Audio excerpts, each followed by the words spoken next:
Me again? What the heck is going on here, people? What the heck is going on? Are we doing this all over again? Another stream? Are we kidding me?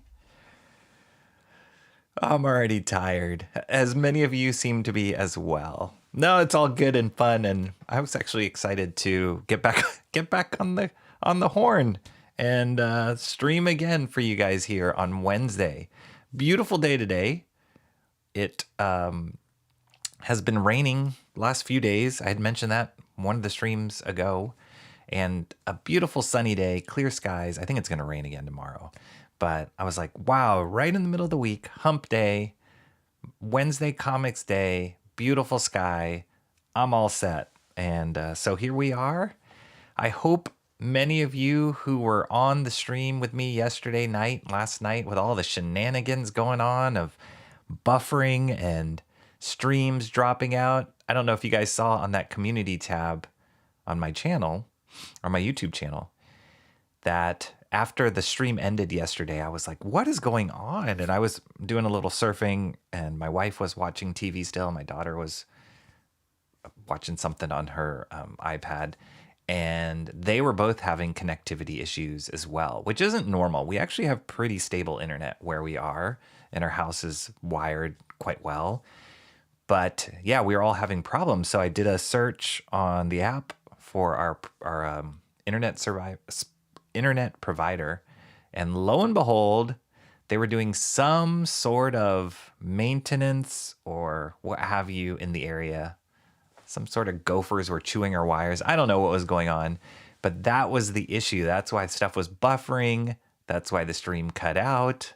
That's why my wife's K-drama stopped playing, all of the things. But fortunately, it just happened at the end there, and it kicked back in. It was actually out for the rest of the night, and I ended up just going to bed shortly after the stream ended.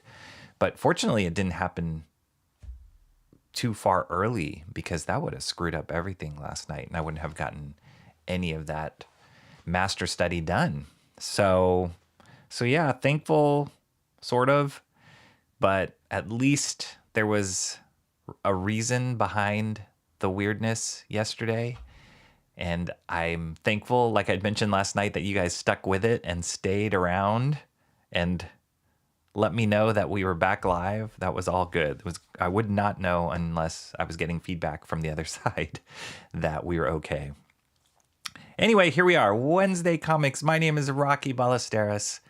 I love this day. I love Wednesdays because new comic books come out today, and it's called My Wednesday Comics, asterisk, not my random comics, as John would say. It's called My Wednesday Comics because I take the time to share what books I picked up this week. Otherwise, there's many YouTube channels out there that you can watch about all the books that come out every week. But I like to just talk about the ones that I pick up, because that's what I would do with my friends whenever we would go to comic book stores together, or kind of share in what's new every week. I would just pick up the books I want. And so that's what I did. And then I have also today a couple of things that I picked up from the library. I had mentioned them yesterday. I started reading Tank Chair, and it's so good. It's really good, you guys. So I recommend it. We'll look at it. We'll look at the first volume today. I'll flip through some of it. The artwork's awesome.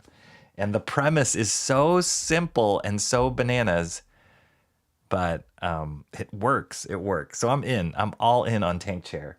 And then I've got another library book that I want to look through. This is on top of the comics I picked up today. So I've got new comics. I've got a couple library books that I want to go through. And then just before this stream started, my doorbell rang and a package was delivered. So go figure. We got a sneak attack unboxing that's coming out. That's coming up in this stream as well. So lots to get through. You would think that this is the third stream of the week that we would have had already exhausted the resources of comic book talk, especially, by the way, with how much I talk about stuff, how much I yap about comics. But man, it just keeps coming. The hits keep coming. So we got to keep talking. We got to keep yapping about it. Here we go. John, just like old times. He goes, what's your name? He goes, John was first in chat and broke the streak of this chat ninja, Comrade Sammy. She had 3 in a row where she was first in chat. And John broke the streak. So that's the record we got going on right now. 3 in a row. I'm going to just call it out right now. That's the record. So whoever can get 4 in a row, it'll be a new record. I wonder if I should add that to the end credits. Nah, that'd be kind of cruel. But yeah, Comrade Sammy, reigning champ, 3 in a row. John broke that record today. But I'm so happy that both of you guys are here. I'm so happy that you guys are both awake.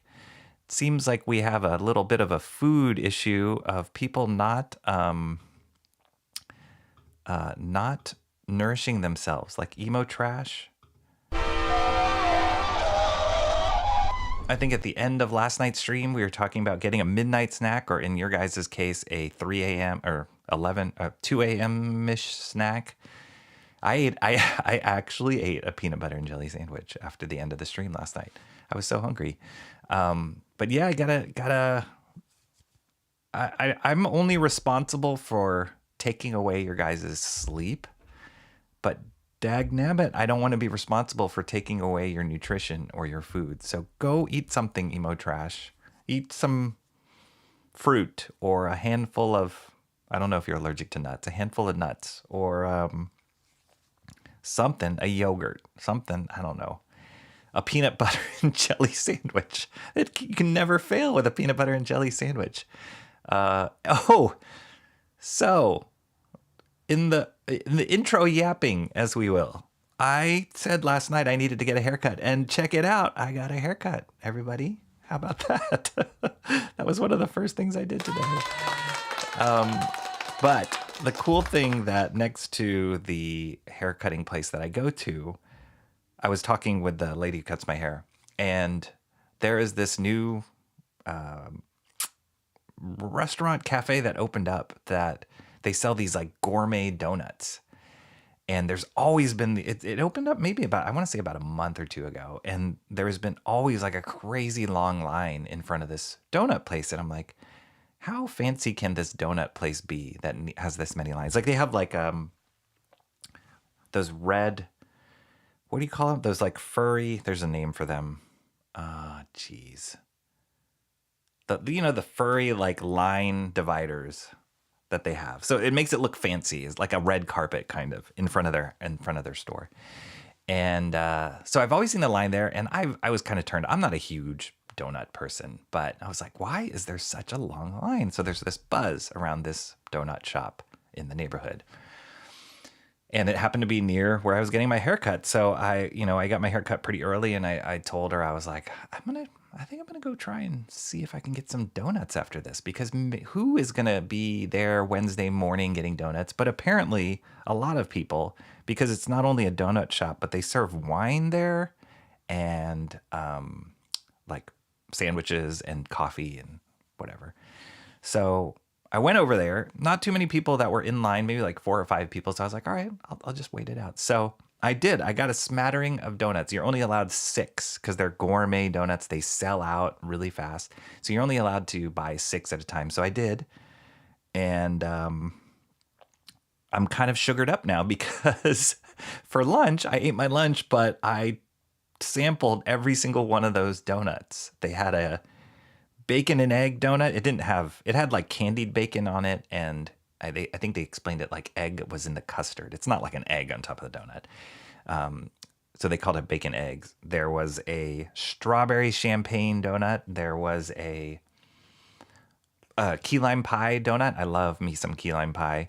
There was a, what was that other one? Vanilla bean cruller or something like that. And then there was like a strawberry sprinkled classic. Looks like a Simpsons donut.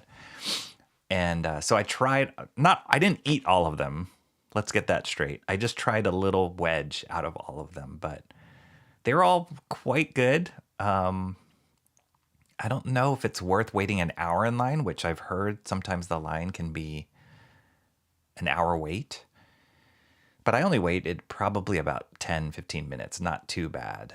and I was very excited about it. But I am all sugared up right now for this stream because of those dang donuts. But all that to be said, you guys get something to eat. We got some comic books to get through and some fun discussion around whatever it is that we talk about here.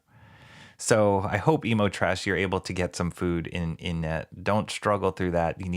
I know there's a lot raising a teenage daughter. There is a lot that's tied to her blood sugar level, with her mood, with her just daily energy if she doesn't eat well. So get some food in you, and we'll be here while you're doing it. Timmy Mello, what's up, Timmy Mello? How are you doing? And the Guardians are headed to October. Sounds like you are having quite an adventure at work. Hope that is going well, and hope you had a good Cavs game yesterday, wrapping up your birthday celebration. I saw, wait. Where'd it go? Oh, here we go. Cranberry Landers is here as well. This is a cranberry full of power. Here is the drama. Ended up getting a call while viewing yesterday's stream about my supervisor, my non-sports related main job, and well, I'm stuck covering the emergency until we get this mess sorted out. Sounds crazy. Cranberry Landers is looking for a job, so maybe he can help you out. That's what I said in the chat before this all went live. Let's see. I hear eventful things happened yesterday, Rocky. We started our master study. That went great. We did have the buffering stream cutting out issue, which was not so great. But yeah, it was not too bad. Not too bad. We've got quite a bit to go with that master study, at least in the pencils. Still got quite a bit to go. I'm debating whether or not, we'll see how the week pans out if I can stream one more time penciling on the master study, because there is quite a bit of penciling to get through there. But we had a vote, Cranberry Landers. I don't know if you voted and left, if we had the poll up already, but we voted on 2 versions of the page that we're doing from Nick Fury, Agent of S.H.I.E.L.D. Number 2, issue 2. There was an edited version and an unedited version, and the unedited version won. So that's the one that I'm drawing. There was a few changes in the panels regarding, I don't want to say, well, I guess maybe censorship, or just like making things a little bit less risque. So anyway, that was fun. That poll was fun. It was tied for a while there. So yeah, I'm not sure if you voted to add your opinion to that, but the unedited version won. Fortunately, I can stick around today, Timmy Mello says, which is great. Great to hear. And Faker. That's mean, Rocky. I'm not tired. Yes, you are, Comrade Sammy. We're all tired. You know what? But at least we get to kind of talk about things that are fun and get to do things that are fun, and hopefully be entertained a little bit. Check it out, you guys. Remember I was talking about getting over the hump of that 470? Well, lo and behold, and I'm going to attribute this to streaming more than not, streaming for the last 2 days, now 3 days, or if you want to call it 3 days, when I technically was streaming early this morning. But whatever, 3 times in a row. We are now at 475 subscribers. Isn't that awesome? Oh, whoops. Wrong button. That's the one I wanted to hit. 475 subscribers. We are 25 away from 500. Amazing. And I want to say it has to do with streaming more. Maybe. When I kind of look at the landscape of what I stream, I would say that my master studies probably get the most engagement. Or not probably, definitely get the most engagement. And I think it's just because people love watching other people draw on stream, do creative things on stream. Like, they love to see the magic happen. So that's great. And then I tend to do those master studies later in the evening, which I get, different crowds, and depending on what else is streaming that night, I kind of piggyback on other people's streams and stuff like that. So yeah, for whatever reason, we are now at 475, which is, it's not that far. That's not much farther than where we were at 470, but it feels a lot closer to 500 when it's just 25 away. So we're doing it. We're doing it, people. It's really good. And unfortunately that feeds into the frenzy of like, well, I gotta keep streaming. I gotta stream some more. So we're doing it. It's really fun and really exciting. And I'm very happy for whoever these new subscribers are. Thank you so much for coming. Thank you for joining the party. And I promise to try and make it as entertaining as possible and as informative as possible, as nerdy as possible when it comes to comic books. And so, yeah, that's what we're about. So I'm so happy we're there. I'm honestly just glad you decided to do this before I had class. All right. Well, we got to get into it, right? We got to get into it. 3 shows in 2 days. David Alicia, what's up, man? And he knows. David Alicia knows. I know, right? 3 shows in 2 days.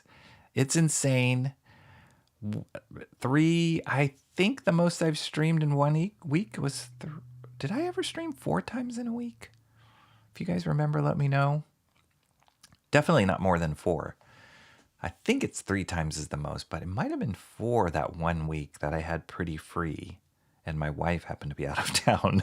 So it might have been 4, but whatever the case, the more that I can do it, the better. So it's really fun, and as long as there's content to do it, I'll do it, and I have the energy to do it.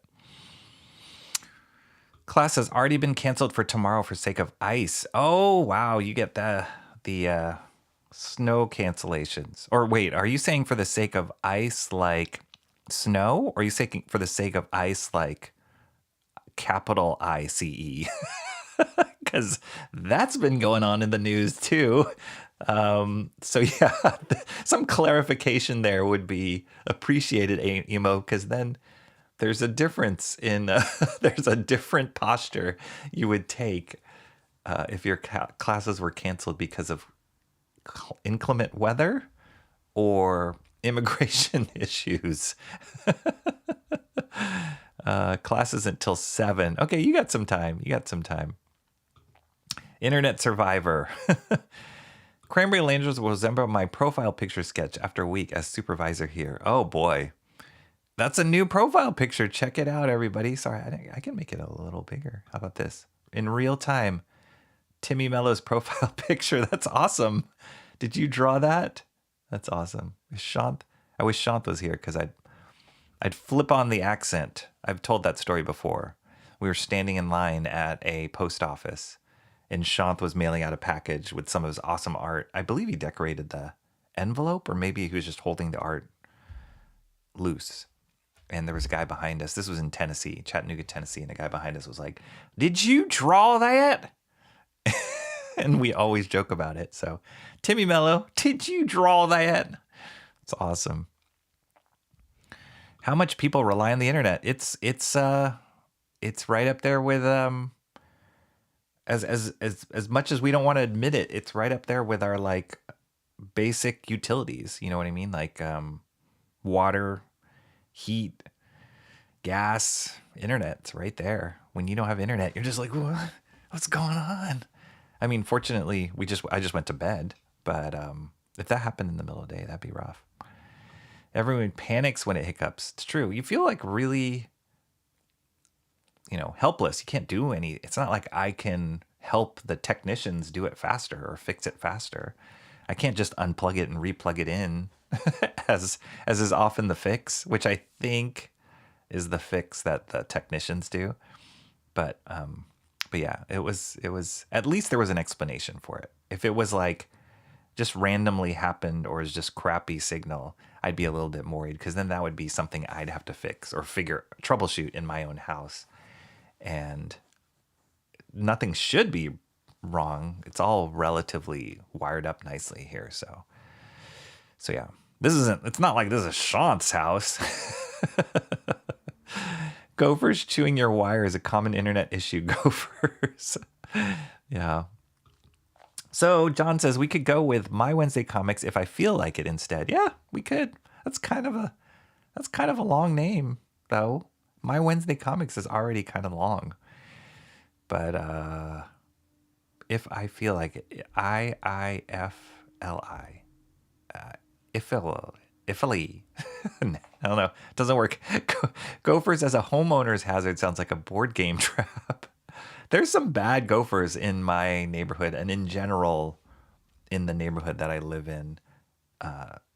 It's because we don't get that much rain, except now we're getting some rain, but we don't get that much. So it's really hard to like grow grass and tends to like, dry up. And then you see all these like gopher holes appear in people's yards. And so many people try different things like gopher traps or the beeping solar like stakes you put in the ground that just beep and supposed to scare them away. People talk about putting bubble gum in holes for gophers to eat, all sorts of stuff, but it just doesn't work. And I feel like if we were to take a cross section or an x-ray of the ground underneath the San Francisco Bay Area, it would be like insane tunnels of gophers and rats. I feel like it, that we just don't know. Because there's just no stopping them. They just appear out of nowhere. Cranberry Langer says, I'm going to get that fat?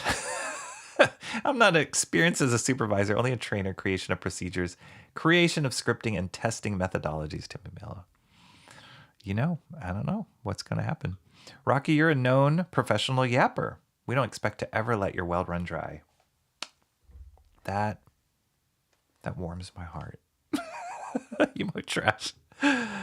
Cranberry Landers. I told a police officer yesterday that I felt like eating a ruby. Eating a ruby? What does that mean? Is that what kind of expression is that? Eating a ruby. I felt like eating a ruby. Okay.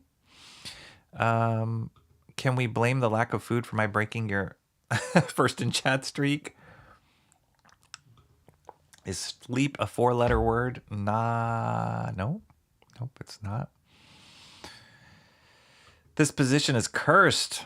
Cranberry Landers, do not apply. Do not apply. Looks like you got more than a. Oh man.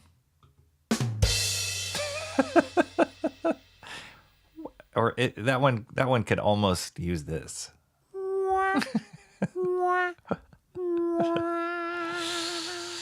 Thanks, Dad.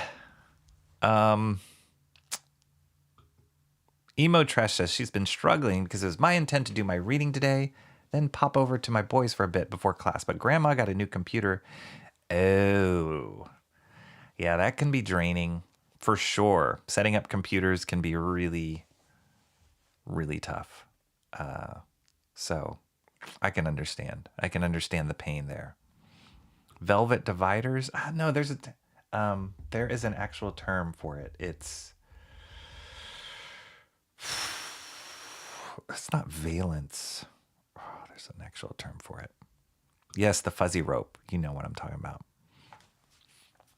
Live again, Zaid Comics. What's up, Phil? You're up late last night, mister. I know. We're on a roll here. We're on a roll, and then I'm going to like burn out by the end of the week. No. It's good. It's helping. It's helping engagement, getting us more subscribers. Everybody hit the like, please, if you will, if you're here in the chat. Yeah, it's great. It's great. And it's actually making me think like once we get to, the goal is 500 because we can start doing paid memberships. We can start doing super chats. We can, monetize in a certain way. Not that that's really the goal, but, it's kind of a nice bookmark. Nice, what do you call it? Not fence post. Goal post. Nice goal to put in the ground. And I was just thinking, I was like, well, what kind of things could we do special for people that did memberships or whatever? I know our friend Mark's Music Obsession has said he wants to be first, and I would gladly oblige that for that man. So yeah, it just makes you think, and just, looking around and researching what other people do too. I know there's people do custom emojis. I know they do special content. I think I want to tie possibly some sort of Discord community to that. I think that would be really cool now that you guys always tell me about Discord. So yeah, we'll see. I think, it's fun. It's kind of a fun not problem, but a fun challenge or situation to come up with. And, I want to make sure if anyone plunks down any kind of money for this content or whatever content I produce, you want to make sure you're giving them their money's worth. You don't want to just fleece them for money and be like, ha, gotcha, thanks for nothing. You really want to make sure you give them their money's worth. And right now, everything that comes out of mouth is totally free, because that wouldn't be worth money. Rocky, furry is a damaged word now. Perhaps best you drop it from your... Okay, so we won't call it the furry rope. Yeah, that's bad. The velvet rope. Velcro. You know it. You guys know what I'm talking about. Sugar. Yes. Michael Bay... That's not a knife. That's a knife. In his native accent. Again? Michael Bancroft, good to see you. I just saw something crazy. I think they're coming out with a 4K version of Crocodile Dundee, and I think it's 4K. And somebody posted like, this is, and that's where the clip from Michael Bancroft's soundbite comes from. And somebody said that this sequence is going to get cut out of it because it's too sensitive, blah, blah, blah, blah, blah. And it was this crazy sequence where Crocodile Dundee gets hit on by a guy in drag. And yeah, I don't know if you guys remember that movie, but there's this whole sequence there. And it's so funny. I haven't seen that movie in a long time, but it was really funny. And it makes me sad that they're going to cut it out. But these are the times we live in, I guess. But yes, again, Michael Bancroft, you are one to talk. You stream all the time, my friend. So, yeah, you've got way more regular schedule than I do. So yeah, I'm just trying to keep up. Just trying to keep up with all the pros that do this. Those must be some good donuts if you have to wait that long. Yeah, they were. I mean, if I had to wait for an hour, probably not worth it because I'm not a huge donut fan. But as I'd mentioned on my stream that I talked about Boston, I am not a cannoli fan at all, but waiting in line for those was worth it. So yeah, I don't know. We'll see. The verdict's still out. I would say they're out of the 6 donuts I got, probably 2 or 3 of them were like, wow, these are pretty good. Like they're special, special enough to wait in line for. And the other ones were like, just like mushy, cakey stuff. I had more than a handful of peanut M&Ms yesterday given to me by a cop. Wow. Does that have to do with the ruby? Who knows? Blood sugar is just a teenage thing? Not just a teenage thing, but a lot of her mood and how she's feeling and how she responds to her parents has to do with where her blood sugar is. So there's been countless times where we're like, can you just eat something first before you go off? Before you start spiraling down the toilet, please eat something. And then afterwards, she's like, oh, I feel better. So don't discount blood sugar level as far as mood.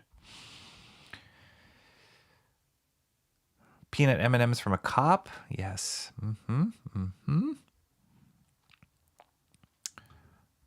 Rubies and trail. What is a ruby? I'm just thinking of like a gem. What is a ruby? I did vote and left. Okay, cool. All right, see?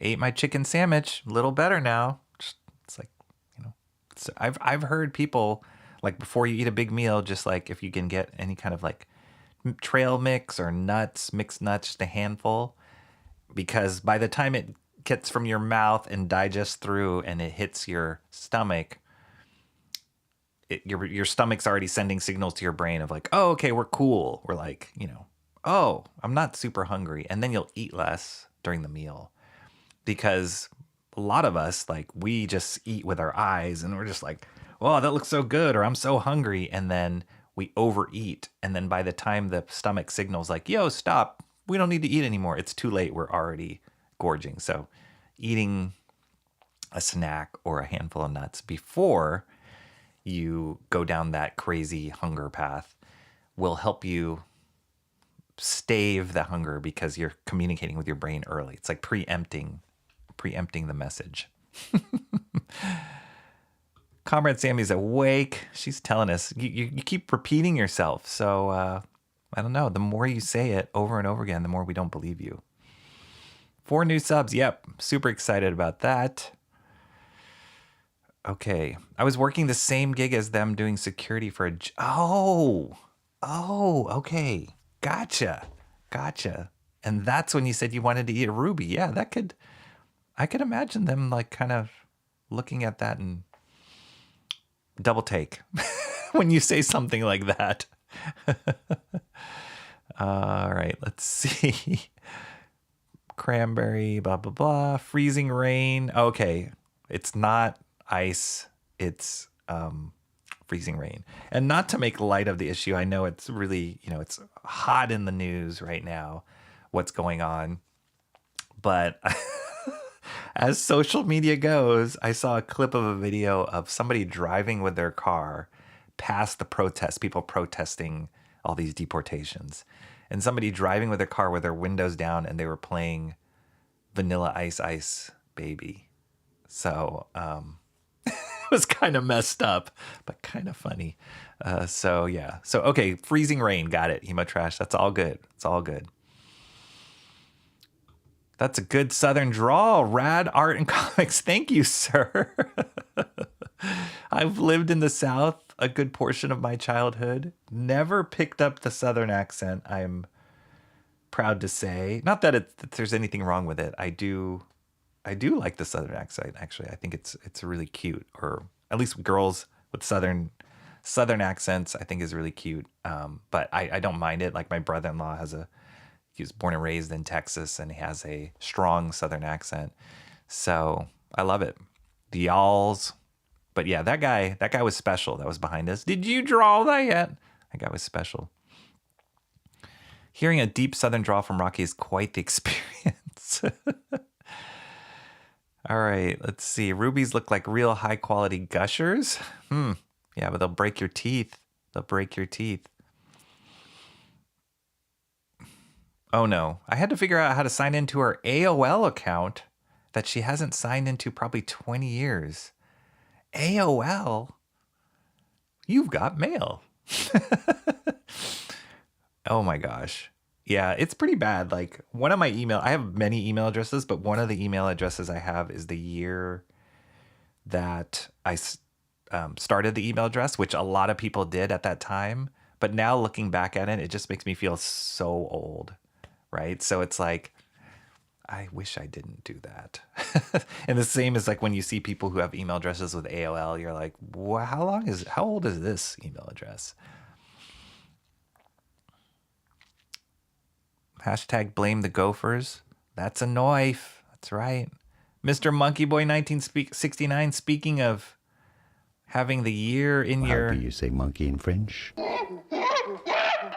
Email or your profile picture or your handle. How are you doing, Mr. Monkey Boy? Good to see you again. Believe this is 3 streams in a row. Funny to see you here. If I didn't know better, I'd think you guys love these streams. I'm just going to stop there. Nobody respond to that. I'm just going to live with that illusion that you guys enjoy this. That's why you're here 3 days, 3 times in a row. They used to be called transvestites.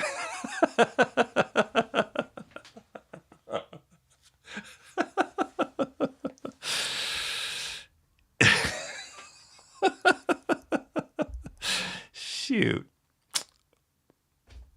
No argument. Where is MMO? Where's Mark? Oh man, I hope Mark's okay. For you guys, anytime you guys see Mark, give him a special hug. That guy's going through a lot, really going through a rough time. I hope that I want to find some way that can help him out, or bring him a little comfort. He's such a good dude. Love that guy. John, if Rocky is still streaming, I'll let you know what I'm having when I figure it out. Okay, let's see. Cranberry Lane just says, yeah, they're transvestites. There's no actual change. Oh boy, just aesthetic surface level changes. I don't think Michael Bancroft's debating you on that, Cranberry Landers. Uber has donuts. Really? I mean, I guess you could Uber Eats anything, right?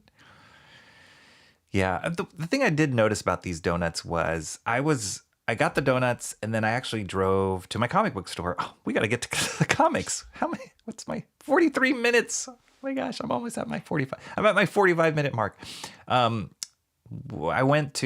got the donuts, went to go to the comic book store, then got home. So it was like, I don't know, maybe half an hour. And I do feel like they would have been better, like right out of the glass case when I ordered them fresh, So a little bit time passed, not even that much time, and they felt like maybe got a little soggy. Yeah. Let's see. Donuts. Mr. Monkey Boy also ate a chicken sandwich. John wants a chicken sandwich. Filling up with water helps kill hunger. Sure. I don't need you to believe me for it to be true, Rocky. Okay. I don't figure school would be canceled for ICE unless maybe an illegal immigrant is reported for... You don't know. Crazier things have happened and are happening in this world. Mr. Monkey Boy 1969 says, I hear Texas in you. Really? I lived in Texas for, I want to say 5-6 years. I lived in Fort Worth, Texas. You hear Texas in me. Wow, that's the first time somebody said that. I don't know what that means. I don't know what that means, but okay, that's good. Can't mess with Texas. Not Home Sweet Home playing the car stereo. Opportunity missed. No, yeah, I think the Vanilla Ice was pretty good. It was yeah, exactly. Cranberry Langers. it was pretty good. I'm not going to eat a Ruby, Rocky. I'm not that hungry or retarded. You said it. You said Ruby. You did. I'm so old. I used to have Michael Bancroft at hotmail.com. Oh, dang, Hotmail. Now, when they first came up with that service, it was like, oh, this is the cool thing. It's like better than AOL. But yeah, very quickly, Hotmail was like, that was like spam central. Hotmail. That's amazing. Did I have AOL? I didn't have an AOL address. I have a Yahoo address. I used to have Rocket Mail, which eventually got bought by Yahoo. And then Gmail, right? And then I never got Yahoo. Oh no, I have a Yahoo address. Not Yahoo Mail, Ymail, but I do have a Yahoo address. So, yeah. But Hotmail. There's a bunch of others. There was like at altavista.net, or there's some weird ones out there. Netscape. You guys remember Netscape? I said I felt like, not that I want to plan to eat a gemstone. So literal. I'm so literal. Michael Bancroft says, wait, what's happening with Mark? Oh, Mark has had a couple of, I don't think I'm spreading any rumors or anything. I don't think he would mind us selling it. But Mark's mom passed away, which is really sad, because when Mark joined my chat and, started coming to my streams, his mom was a huge part of it. So I had no idea that happened, and she just celebrated a birthday recently. And so, yeah, she passed away. And then I think it was beginning of last week, his dog Maggie passed away. And so 2 huge losses, and he loved both of them so dearly, and they were such a part of his life. 2 huge losses for him. So he's been really struggling just to kind of find any joy and happiness lately. So it's rough. I mean, there's really nothing you can do. It's just kind of a pain that we all have to go through one day or the other, or one time, eventually in our lives, we have to go through these kind of huge losses. And I just feel for the guy. It was just too much too soon. Yeah. Yep. Yeah, it was really bad. Yeah, it was awful. Totally.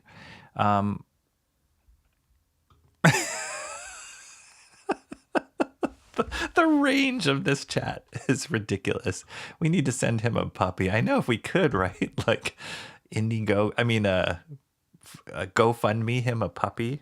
That could be disastrous. And yet somebody needs to come up with that. It's like crowdfunding pets for people. That's my new idea. Crowdfunding pets, pet funding. And then you all pool your money together and randomly an animal shows up on the doorstep. That's genius. That's where I make my millions. Crowdfunding pets. Hotmail is an old Atlantean email address compared to today. Oh, Cranberry. You're crazy. Not crazy. Don't take me literally. Crazy that you know this stuff. A lot of the students in my classes are immigrants. At least 2 or 3, I think, are from Nepal. But from what we were told, they came on visas. It's fine. You're here legally. No problem. No problem. Illegally, it's not looking so good, So, yeah, better make sure you check your papers that you're here on the right visa. Angel Fire, that was another one. That's right. I remember Netscape. I have Yahoo. Yep. Yeah, it's so sad. Praying for Mark's Music Obsession. Yeah, Mark's MMO's mom was a big part of this stream. She was awesome. She was the reason why I figured out how to do closed captioning at the start of the stream so that it happens as I'm speaking live, which it's, somewhat accurate, but Mark's Music Obsession asked me, is there any way you can turn on closed captioning at the beginning of the stream? And I didn't know what he was talking about, but I did some research and figured out that there was a way. And then sure enough, he was like, it works. And his mom was watching our stream and she seemed to enjoy it. And there was many streams where we're like, hi, MMO mom. Like it was great. So I was devastated when he told me that she passed away. It was really sudden. And it was kind of tough news because, again, kind of a big part of this stream. Uber dogs? Maybe. Go firm. Nope, we're not doing. We're not doing go furmy. That goes back to what John was saying with the term furry. That would not be good. GeoCities. Oh, that was like the most unreliable internet provider ever. My mom only has one email and it's just a Yahoo. I vote we send Mark a Great Pyrenees. They're big and cuddly. Oh, I do know those dogs. Those are great dogs. Yes, you have. I don't even know how to do the closed captioning thing. I can teach you, Michael Bancroft. Or I think I did didn't I did a clip of that? I'll find it. I can point you to a clip of that. It's pretty cool, actually. It's through YouTube Studio. So, you have to do it before you go live on your stream. I don't know what software you use when you go live, but you have to do it through YouTube Studio before you hit live. But it's pretty easy. But it's just part of my routine now. When I go live, I click the button to turn on closed captioning, and there you go. It's pretty. Yeah, it's not that hard at all. You just have to remember to do it. Or a farting Great Dane. That would not be good. Okay. Cranberry Langer says, I actually miss saying hi to MMO mom. Yep. I look forward to saying hi to her. Yeah, I do. We miss her. We totally miss her. All right. let's get to the comics discussion. Thank you all for all your input and all your crazy random talk. I love it. I love it. Look at that. This is the third stream in a row and we still have something to talk about. So let's see. Here we go. What are we doing? Okay, so I'll go through the books that I picked up at the store first. Only 3 books today. All books that I am currently still picking up. There are no new books. This was one I didn't pick. I didn't get. I think this one came out a couple weeks ago, and it was like the only book that came out last week. And I decided not to go to the comic book store because it was just like one book. It was Redcoat. I love Redcoat. I think it's a great book, great story, great art. But it wasn't worth it for me to just go for this one book. So, I got some bad news too. Like, it's just a bunch of bad news. So, one of the main stores I go to, Comics Experience, the gal. So, I played the video, the trailer at the start of my stream, and you guys know I play a lot of my comic book trailers, a couple of my comic book trailers before I start my stream. So the trailer for Comics Experience, which is one of the main stores I go to, has at the very end it ends with a gal at the cash register, Zoe, and she like waves the camera, and she's been always incredibly friendly to me, and was very responsive whenever I needed to add something to my box or like communicate with her about something or other. Super nice, super friendly. Always like the second I walked through the door, she would pull out my books and like ask me how I was doing. And she was great. Really, really friendly, really, really nice. I found out she's left Comics Experience now, so she's no longer there. Super bummed about that. And I was like, dang it. Why? I have no idea why she left, but it's sad. It's kind of sad when anything is part of your daily routine and kind of it makes your day or is something you look forward to encountering in a day-to-day basis. And just changed. So I'm like, shoot, like now what? I mean, the other people that work at the store are really nice too, but I definitely saw her the most because she would be there on Wednesdays, and she was just very attentive, very sweet, and just made my experience at that store really personable, which is not often that you get that at stores. So I really appreciated her. Zoe, if you are watching, I don't know if you watch this channel, she knew about it, but if you're watching it, miss you. Sorry, sad to see you leave the store. Hope you find something great wherever you land up. And thank you for everything you've done for my comics experience at Comics Experience. Okay. So Redcoat, number 9. Then the big thing about this issue is Johnny Appleseed shows up. Let me just make sure. Brian Hitch. Yep, Brian Hitch is still the artist. Brad Anderson color. So same team. They took a break. Oh, actually, yeah, they took a little bit of a break at the turn of the new year. And I was surprised that they came back so fast. Wow, that's a cool double page spread right there.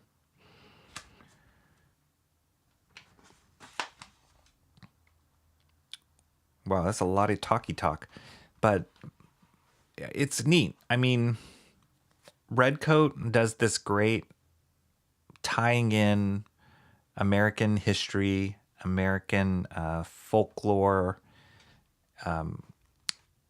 just like iconic personalities from the history of America, and adds them in as characters into the story, ties them in, and then there's details from what actually happened in their lives, but then they weave in the fiction. Jeff Johns weaves in the fiction of like immortals and all these different events. Like cults behind the scenes, giant monster worms. Wow, that's crazy. I really don't like worms. Just to let you guys know, I do not like worms or slugs or snails. Like a lot of people talk about spiders. I don't like spiders either, but I'm okay. No, I don't like spiders either, especially fast ones. But there's something about worms, slugs, snails, the like sliminess that just make me like gag. So this is a frightening image, but it also reminds me of Shanth because Shanth has a character in Spring Ball that is based on a monster worm. And he also likes to draw snakes, as many of you guys have seen in his book Nosfero. So kind of getting some flashbacks here. But cool. That's great stuff. Anybody you talk to that are comics fans or reading comics, like Ghost Machine has made an incredible impression on the general public. And you can see why. Their stories are super solid and entertaining. They've created such an entertaining cast of characters, and as they're interweaving them all together in different timelines, it's pretty amazing. And then the artists that they have on the Ghost Machine stuff are top notch. Yikes. Giant apple creates a giant worm. Ugh. Ooh. I don't know if I can read this book. Ugh. I mean, at least it doesn't look so slimy. But I remember there were some seasons we would get like snails at the house I used to be at, like snails like crawling up our steps. And when I would see them, I would just grab them and just like chuck them, like throw them as far as I could from our house. I was not even like, oh, let's move this poor animal that's out of its environment into a safer space. Let's move it. I would be just like, I would just hurl it into the street. I just can't stand them. This is gross.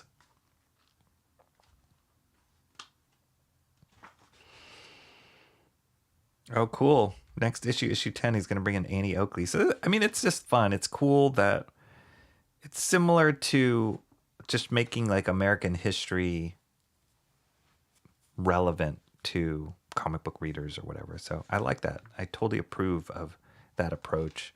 I didn't think I would like Redcoat when I first heard the premise, but I really like it. It's a great book. And here they go. The hits just keep coming. Hyde Street 4. Wow, that's coming out soon. February 12th. That's next week. I know this is Shelby Robertson's. I love this book. I think Hyde Street is great. And Shelby, it's awesome to hear somebody like Shelby who, has been in the industry, been reading comics all his life, say that this is one of the best books he's seen in a long time. I think he said in the best book in the last 10 years, which is like, wow, that's a huge compliment. But it's great. Hyde Street's great. And I don't like horror stuff, but for that to be so top notch is amazing. Geiger's great. I have not read Hornsby and Halo. And until somebody says you have to read this, I haven't bothered to pick it up, which is kind of sad. A lot of that has to do with, I'm not a huge fan of the artist on Hornsby and Halo. And the premise is like, okay. But maybe I should. Maybe if it comes out in like a trade or like at our library, I'll sit down and read it. I just don't feel like plunking down to buy it. But I am regularly buying all these books right now, which is kind of insane. There you go. Ooh, that's neat. That's a cool back cover for Redcoat with those apples. That's neat. Redcoat number 9.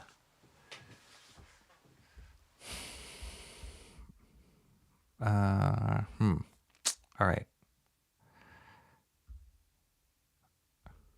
Redcoat. Emo Trash loves Redcoat because she really loves history. You guys are too kind. Too kind. 52 minutes, not that bad, Rocky.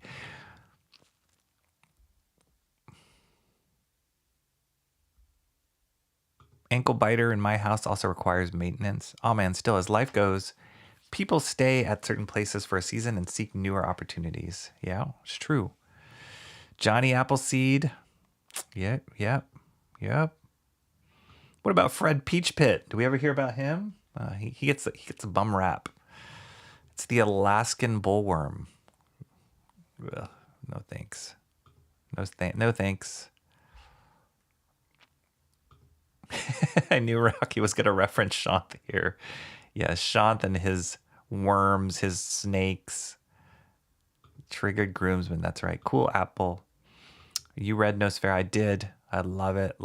I'm so excited for Shanth. And I'm so excited for Spring Ball too, because I've known Spring Ball for a long time. I've known about that concept, was there when he was doing the first version, the first two comics, when he self-published that, before self-publishing was even a thing. There was no YouTube, nothing. He was just grinding.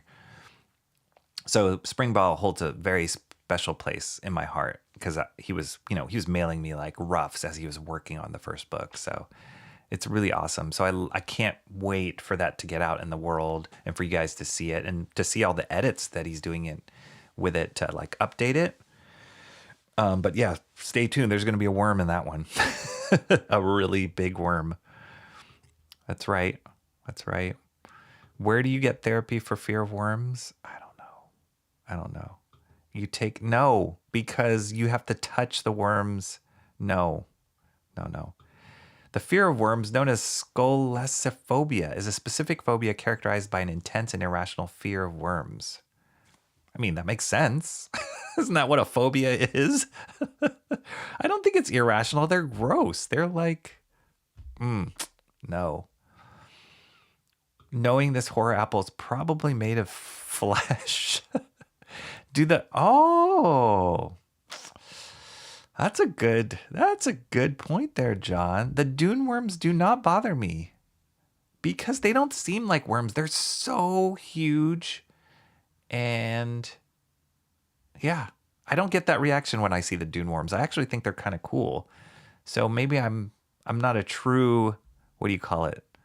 Scoliophobist or whatever.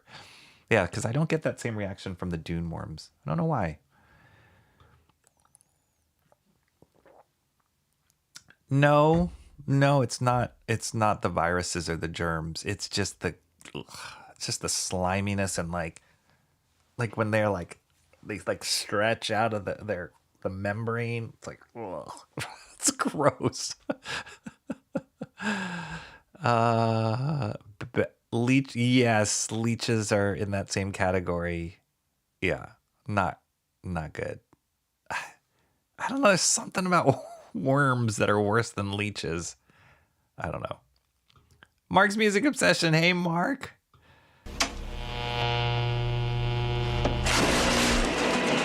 Thanks for saying hey, Mark. We were just talking about you. Just all hoping that you are doing well. And yeah, hope you're having a good day, man.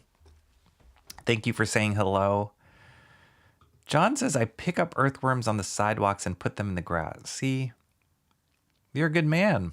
You're a good man. I would not. I would take like garden shears and just like, like stab them. But then they'll multiply. Yeah, I don't know. It's like whenever you're like digging through like wet mud, and then you see the worms are like, oh, he exposed. Like, I can't deal with it. It's really gross. How are leeches not worse? I think because they're not part of our everyday. Like, they don't just appear. It's like you have to be walking through swamps to like run into leeches. I don't know. They're gross. They are gross. I'll give you that. But something about worms. Yeah, I hear you. Yeah. Snakes are better. They're kind of cooler because they have a face. I mean, I know they can kill you, but I don't know. Worms are just nasty. It's gross. All right, cool. Here's the second Ghost Machine book, and this one did come out this week. Is this in focus? Feels out of focus. There we go. Rocketfellers, number 3. So I think the thing with Ghost Machine that has been so impressive is when I read, I don't know if this is a good thing or a bad thing, but when I usually read the elevator pitch or the bylines for these books before I read any of them, I'd be like, that sounds okay. And with this concept, like Redcoat was like that. Rook Exodus was kind of like that. I mean, I thought the art of that one just like blew me away from the get-go. So I was in on that one. But definitely Redcoat, Rocketfellers, and even Hyde Street, when I read the concept, I was like, all right. But then when I sat down and read the first issue, all of those books like nailed it for me and was like, oh, okay, and made me want to pick up the next issue. Rocketfellers is like that. I know Francis Mountpool had a long history and experience in drawing mainstream books, and same with Peter J. Tomasi of writing that stuff. But I never like latched onto their work or read most of their work, so I knew they were good, but I didn't know like any particular story that stood out to me. So I didn't have any of that baggage going in when I picked up this book. And I did when kind of the pitch that I read about Rocketfellers was like, oh, it's kind of like a superhero or a time traveling family, and whatever they go through, family matters and blah, blah, blah. And I was like, okay, I've heard that pitch before. But this one was great. And there's something about like the setup of why they're time traveling, and in the first issue didn't pull any punches. Like they killed off one of the family members already, and you're just like, oh my gosh. And they're running from this character here. And so they already kind of hook you into caring for the characters and kind of being on the edge of your seat of tracking the plot. So, and then that's when you look and you're like, oh wow, the art's really good. And oh wow, these characters are really cool and the story's good. So yeah, Rocketfellers was one of those books that I thought I would just read one issue and then be done with it. But I've been impressed. And I even told Brian at the store when I picked this up, he was like, do you want this in your regular box? And I was like, you know what? After I read this issue 3, if I'm still connected, still hooked, then I will.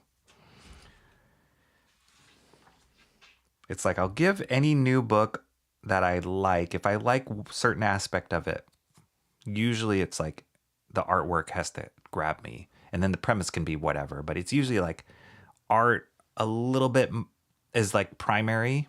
So if I'm really excited about the art, no matter what the book is about, I'll be keen on it. And then if I hear the concept and the concept gets me excited, that those two coupled together, then I'll give it a first issue. And then once you're in the first issue, the characters have to hook you, the writing has to hook you, and the art has to be consistently good. And if they can maintain that, then I'm in for the next, for the next book. And that's what Ghost Machine has done consistently, except for Hornsby and Halo, which is kind of sad. Oh, there was another book. I think it was a one-shot. It was another horror book. I think it was called Devour. That one I didn't pick up either because I was like, man, the artwork was like, man, the concept didn't really capture me. Hyde Street, the concept was like cool, but the artwork in Hyde Street just like grabbed me by the neck and just like did not let go. So it's funny. It's funny to kind of dissect what makes you pick up a book regularly.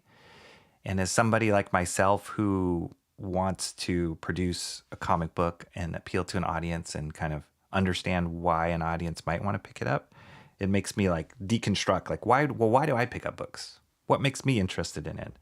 And what are the main factors that not only make me pick up the first book, but keep me engaged the whole way through and make me want to pick up the next one?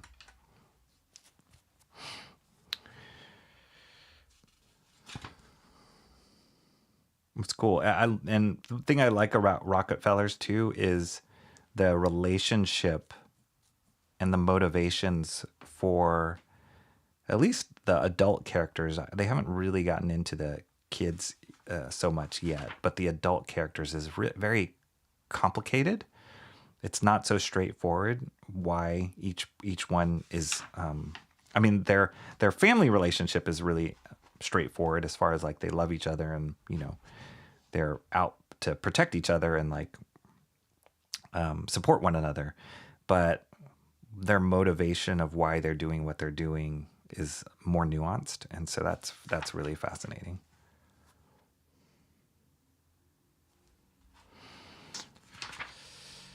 Cool.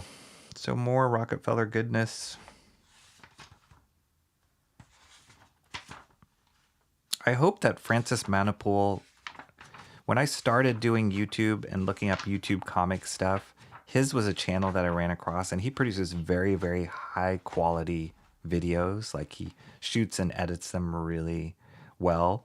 Ever since he started this Ghost Machine adventure, he hasn't put out that much content because I'm pretty sure he's busy drawing this book, but he's great.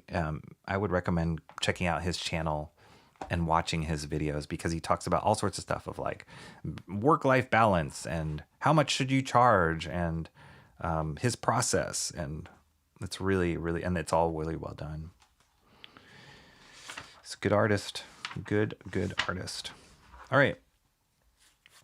There's Hornsby and Halo. Yeah, I don't know. Okay, cool. 2 Ghost Machine books for the price of 1. No, it wasn't for the price of 1. For the price of 2. For the price of 1 My Wednesday Comics, which is free. All right, let's see. Where are you guys at? Are we still talking about worms? Swamps. You can find them in riverbeds. I'm not really wandering in riverbeds that much. There's not that many riverbeds near me.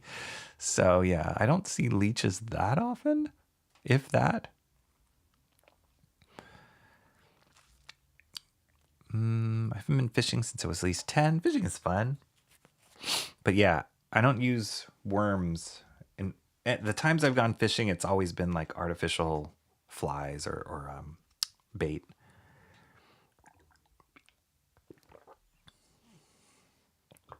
The stabbing and cutting worms because they're worms thing is kind of crazy.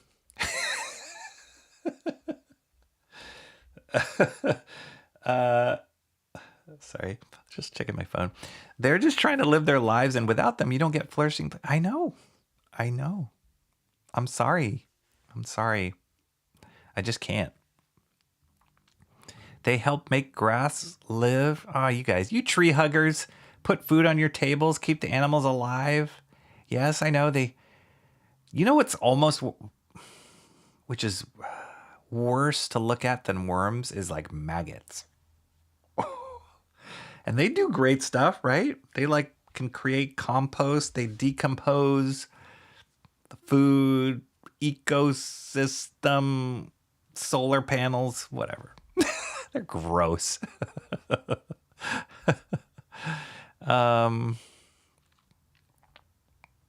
Crunchy peanut butter and jelly. Thank you for taking that conversation in that direction.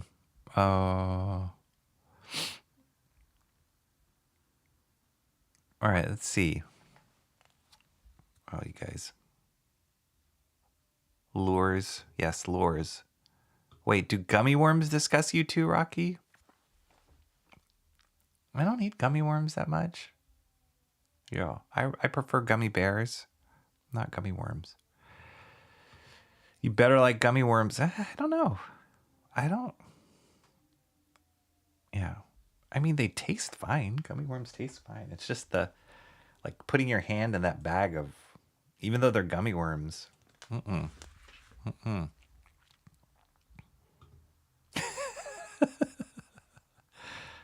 Maggots. Horrible. Yes, they can. Sure. Yeah. I'm sorry. I just can't. All right. Absolute Superman. This is the last current book that I picked up today. Absolute Superman went from my least favorite Absolute book to I thought I was going to drop it. But I would say that it's getting better and better. And yeah, it's getting better and better. So I look forward to this book and kind of the direction they took. And I think part of it has to do with Superman is always, no matter who is drawing Superman, no matter what story he's in, he's never been a character that I've totally attached to. And it's because he's just too perfect. At least, his main incarnation is that he's just like, he can do everything. He's too perfect. He's Mr. Good Guy all the time. And it was always hard to really connect with his character. Like, he didn't even have a cool costume necessarily. It was, because his face was exposed. I've liked different iterations of Superman. I've liked different stories that he's been in, but he's not my favorite superhero. Actually, I don't think I've met anybody. I'd be curious if anybody in the chat, like, Superman is their number one favorite comic book character. But I don't think I've met anybody who Superman is their favorite character. So I think, regardless of like the politics and the globalization, blah, blah, blah, that they put in here, it's kind of interesting that this different take on Superman and different motivations and even different take on his powers. And then also how they're kind of changing up the characters that we know and love in the Superman universe. That has been pretty interesting for me to read.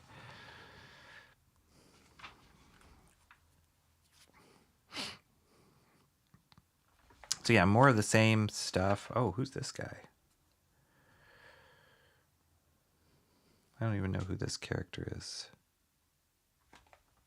Seems like they're introducing a few new characters. Oh, they're talking about the Omega Men. So this must be somebody who's in the Omega Men. Omega Prime. Cool. That's cool. And the Peacemakers. It's kind of cool with a mask.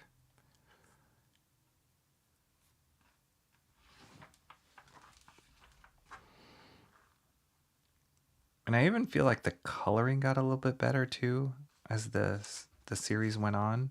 The first issue of Absolute Superman, I was like, the coloring wasn't my favorite. But this is kind of cool.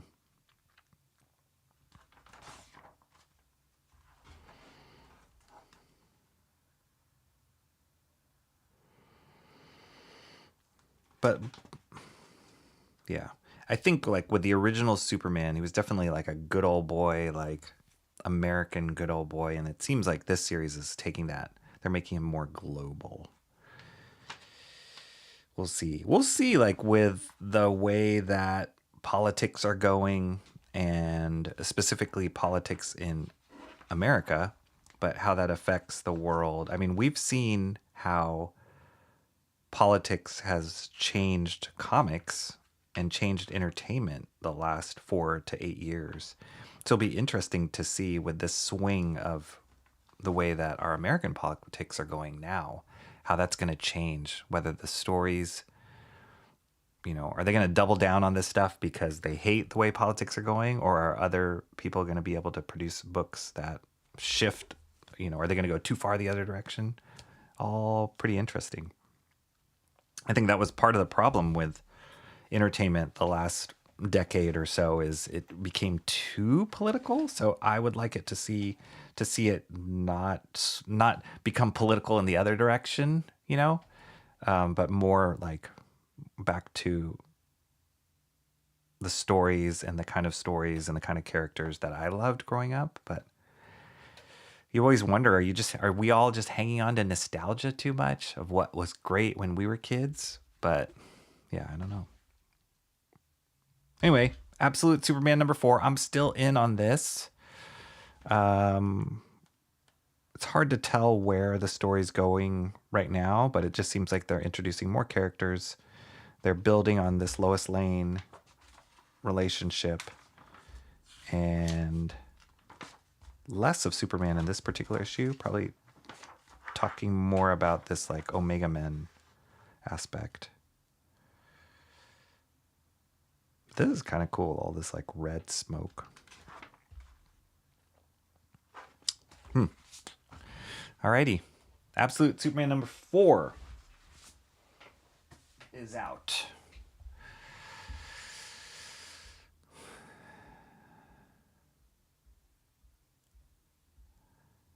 You haven't had the blue gummy sharks? Emo Dress says. I don't think I have. The only gummy thing that I really like right now, or that if I see them, I'll eat them for sure, are Sour Patch Kids, specifically the watermelon ones. Those are super good. But I'm not I'll eat gummy bears. Yeah.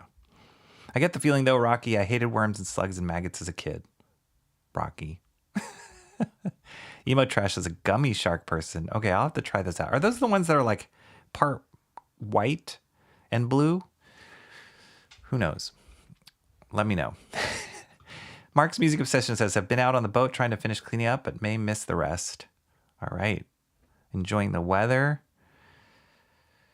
Hey, MMO, we're all glad you're getting out and about. Everybody says, oh boy, time for some hope. Oh wait, it's the Absolute Superman. Yeah, it is a little bit like that. Female Lazarus, gender bending much? There's all sorts of stuff. Let's get more Crocodile Dundee. It's a funny sequence. It's so funny. And he's just like, yeah, I can't even describe it. It's really funny. Mark's Music Obsession says, I'm trying, but it isn't easy, and constant reminder. Yeah. I don't think it's gonna, it's just time, Mark, as you might know, as you might already have heard, just time, but it doesn't get easier. My father-in-law passed away. Wow. This year, almost 10 years ago. And, I'm fortunate still, my parents are still both around, but my father-in-law was such a big part of our lives. And, it just comes in waves. And like, there's days where it's like, oh yeah, we have this good memory or that. But then there's days you're just like really sad. And I'm like, man, I wish he was here so I could share this with him or talk to him about this, ask his advice about this. So yeah, it's tough. Loss is hard, especially with family and pets. It's very, very hard.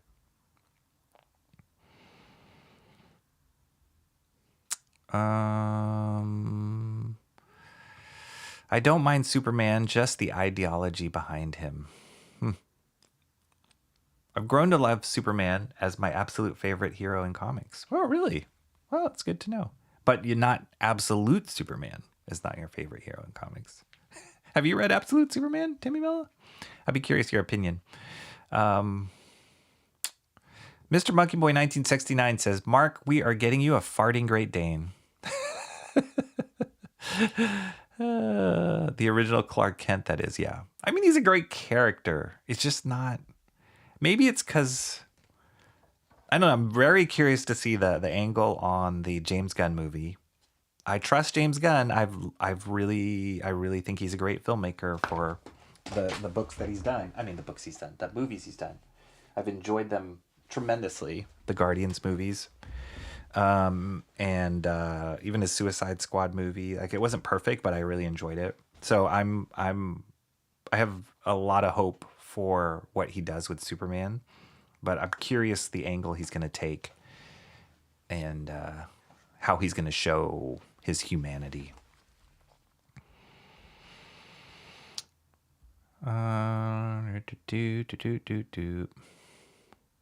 Thanks, everyone. He has to have a water dog. That's right. Mark is half the time on his boat. He needs a dog that's okay with that. John's going to have to get a burger soon. Rocky, you think of drawing inking again tonight? Not tonight, John. I'll go get your burger. Enjoy your burger. I will not be streaming again tonight. We'll take a break tonight. I feel that politics might become a bit more turbulent, but in a different way than what we've seen these past 13 years. Yeah. Wherever you fall politically, it is being disrupted right now. And that's what a lot of people voted for. And it is chaotic, to say the least. And it is moving so fast. So, yeah, it's kind of crazy and fascinating at the same time. Yeah, the blue gummy sharks with the white bellies. Yes, yes, yes. Okay, I have seen those. I don't remember if I've tried those or not, but I have seen those. Oh, what's this link? What's this link, Mr. Monkey Boy? Let me see. Oh, this is a Great Dane. So cute.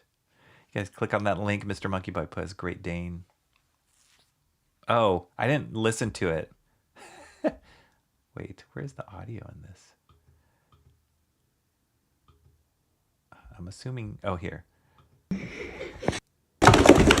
want to go eat? Come on. Oh, super loud, sorry.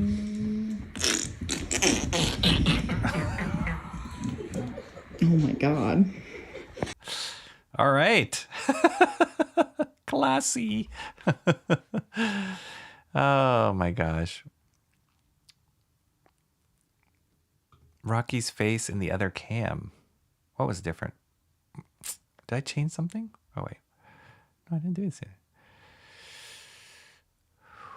Okay, the first Iron Man movie was great. The Winter Soldier, pretty good. Incredible Hulk movie. Are we talking about Marvel movies? Oh, here we go. The Guardians movies have been the only decent Marvel movies. I've liked a lot more than just the Guardians movies. But the Guardians movies, they took a concept or a book, characters that I was never really that excited about, and made them super cool and super funny. And they just gave it their own style and voice. And that's what I appreciated with James Gunn stuff. And he really seriously seems to love the material, the source material. So I'm cautiously optimistic about what he might do with Superman. All right, cool. All right, this was the last thing I grabbed. This was a free Ashcan at my store that was just near the checkout area. And I love Ashcans. It's fun. It's like, you know, most Ashcans are smaller size than comic books. And it's kind of weird because I remember the Ashcans that I would pick up in the 90s, or that would come out in the 90s, like they were almost like they were made at Kinko's. Like they would take a 8.5 by 11 piece of paper and like fold it in half and print it. So it's not quality. This is printed like a comic book. It's just smaller size, but it is at black and white. So that's great. And it was free. So that's great too. But I love the concept of Ashcans because it gives you a little bit of a snippet of the book. I think I have shown I have an Ashcan. I think I've shown this, but I'll just pull it out again, just in case I haven't. This was an Ashcan that I didn't pick up when it originally came out, but I grabbed it off of, I don't know if it was eBay or something. And it's it's about the same size as this one. And this was an Ashcan that was produced by, the label is Highbrow Entertainment, and this was Eric Larson's quote unquote studio or umbrella. And it just kind of talked about the books that he had that were under his umbrella that were coming out. So it gave little snippets, and it's cool. I love it. I love that it's in black and white. And in this particular one, they didn't even clean up the artwork. They just scanned. You could still see some of the borders and the notes and all this. This was Andy Smith was the penciler on the Deadly Duo, and I know some of you guys know Andy Smith's work, and he streams a lot too as a YouTube comic book artist. And then there's Freak Force, which was a crazy idea. And then Star. And the big reason, this was Star. And the big reason I picked up this book was, oh, this is cool. This is Super Patriot. This is Dave Johnson's work here. But the big reason I wanted to grab this Ashcan is because they had a little snippet of Jason Pearson's Dragon Blood and Guts, which is incredible. Jason Pearson's the same one that did Body Bags, that book that I kept promoting while they were doing their Kickstarter campaign. And that artist edition is coming out sometime this year. I think you can still order it too. But yeah, I wanted to grab it just because they had this little snippet of it. But it's cool. It's a cool thing to do, to let, and I think they would, Ashcans would typically come out, they'd give them as freebies at Comic-Cons, conventions, just to let people know, just to expose people to an upcoming book. I guess they send them out to comic book stores too. And so, yeah, this one is for Bitterroot. Now, I've never read Bitterroot. This is an ongoing series. I think they have a few volumes of this book out already. And the artist is Sanford Green. I don't really know anything about Bitterroot, actually. But he's a good artist. Sanford's a good artist. Has a very expressive, brushy, high energy style. And I just love seeing his artwork here in black and white.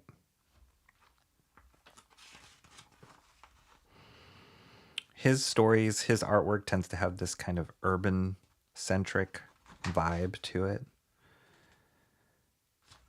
And I think Bitterroot also is kind of like that.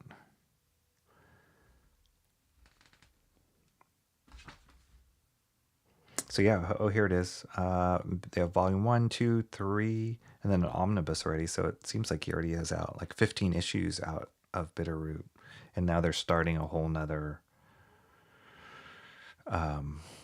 story arc. So it's great. Just building on an IP, on an original IP. So that was fun little Ashcan. It's kind of cool. Kind of file in the back of my head of like, oh, could do an Ashcan. Start off with an Ashcan just to get people excited. Pass around. It's a nice size to pass around. And then sometimes these become like collectors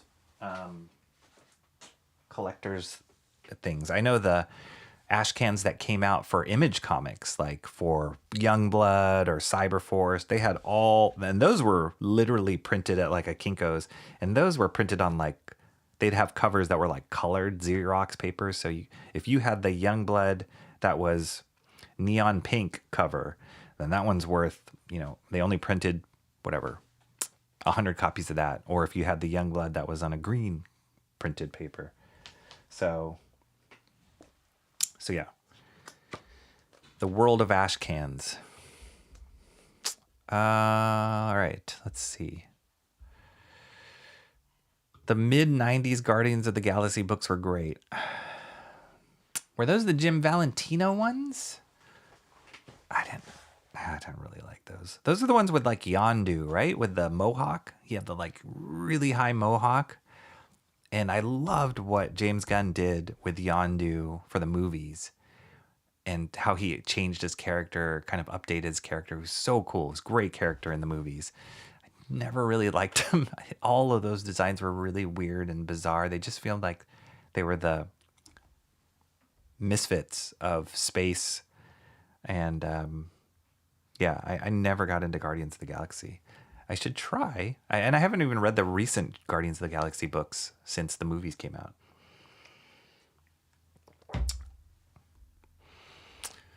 Timmy Mello says the Winter Soldier movie still may be my favorite stand. That's a great one. That's one of my tops too. It's great, really well done. Just as like you said, as a standalone film is awesome.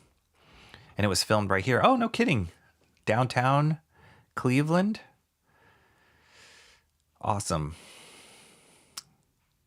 To be fair, I'm hella picky with my hero movies, and nothing is gonna top my sassy genius Rocket Raccoon. Awesome. He's a great character. He's voiced by, oh my goodness. Somebody tell me in the chat. But I remember when I first heard that he was Bradley Cooper. When I first heard that he was doing the voice for Rocket, I was like, what? Like, he's such a pretty boy. Like what? It's just a weird choice, but he's perfect for Rocket. Emo Trash only seen Deadpool and Wolverine was all right. I liked it. I liked it a lot. I think it was my favorite of all the Deadpool movies because it just went crazy. It was just totally crazy. Debated watching the previous Deadpools. Never felt like the need to commit to that, though, clearly. I'd say for me it goes like 3, 1, 2 is the order of what I like the Deadpool movies. I was just about, speaking of Deadpool and Ryan Reynolds. Okay, I won't say anything, John. I won't say anything. There's tons of streams out there talking about that debacle. So yeah, we'll keep it to comics. Great art. I like that art style. Cool. Ashcans are fun to make. Yeah, I think it's a great tool to expose people to your artwork, to your book, get people excited about it to come out. So I love it. And just the collectability of it is really fun. That's it. That's the concept. Misfits of Space are highly capable. Okay, so here's the book I was talking about yesterday, Tank Chair. Let's flip through volume 1 of this. So the premise of Tank Chair is kind of genius. There is a brother and sister. He's the brother, she's the sister. And look at this fun, amazing art. And okay, so I love this too. I love how manga does this, where they will like go hog wild crazy with the coloring, like colored art, and print them on this like glossy, nice glossy paper. And then for the actual book, they'll just do black and white on like lower quality, like almost newsprint kind of quality paper. It's really smart. And it just fills it out for your mind, because once you see the colored art here, and it makes me think like, oh, this is kind of a cool thing to do. Because once you see the colored art, yeah, it would be great to have a whole book colored, but it'll take more time. It'll be more expensive. And so I think it's kind of this economical way of showing you, this are the colors, this is the world that they live in, this is how it looks, but we don't have to do it for every page. We're just going to place it in your mind. You're going to file that away in your library. And then as you read the book, you see the whole, I see the whole thing in the colors that I just looked at. So I've seen this done countless times in manga, or sometimes they'll just do like the first 4 pages are in color and then the rest is in black and white. But I think it's kind of genius. Okay, so the concept is there's a brother, sister, and the brother is, look at this villain. It's this gigantic ape that just destroys things. So the brother is, he used to be like the best hitman in the world. And he has this younger sister who he protects. And so what happens is and I've only read like the first, 20 or 30 pages. But what happens is in the middle of, I guess, I don't know if it was in the middle of a hit or there was people that found out who he was, but they basically kidnapped his sister kidnapped his sister, and he went to go save her, and he did. But then let me find the page. So here she is as hostage, and then he killed everybody, and then right before this one enemy dies, he like shoots at the sister, and of course he turns and gets in the way of the bullet, and the bullet lodges itself in his brain. And then he becomes this like paraplegic or paraplegic, or just kind of like totally in this comatose state. But so he doesn't respond, he doesn't talk or anything, but and this is how she found out that he still responds to that like kill trigger. Like it's totally ingrained into his personality. So the way she found out was like there's a mosquito on his cheek and she goes to slap it. And right before she hits him, they do this cool thing where it's like kill, and it like cues into his brain, and he like activates, and it's just for a short amount of time. So they don't even, I haven't even got to the point where they explain how she leverages, why she gets to that point of like, I guess she just realizes that that's what triggers him to come alive. And so she goes and acquires like all these bounties for the worst criminals, because she knows once he's put into that situation, he will activate and come to life. And he's in this wheelchair, and when he comes to life, he's like all decked out in this armor, and he's got these weapons and these blades on his wrists. And so she just kind of like pushes him into the front of like being attacked by these assassins, and then he just goes bananas and like goes after him. It's a genius concept.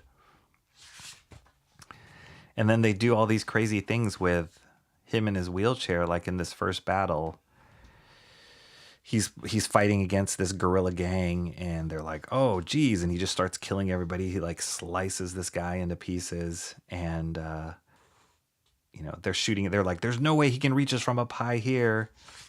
And then he triggers these spikes coming out of his wheel, and he like rolls up the wall and like kills them all. This is an amazing panel right here. He's just rolling on the guy's face. It's pretty crazy. It's really well done, really well drawn, and it's like I was mentioning yesterday, they don't even think that often, or they don't overthink the concepts. It's just like, oh, there's a killer, and it's like a classic, I think of like Leon the Professional, or anytime you pair like innocence with pure murder brutality, it's an amazing pairing. And then the trigger is this kill reflex that he has, which is kind of cool. And then you just put him in these like over the top situations of action with amazing characters. And it's just a recipe for success right there.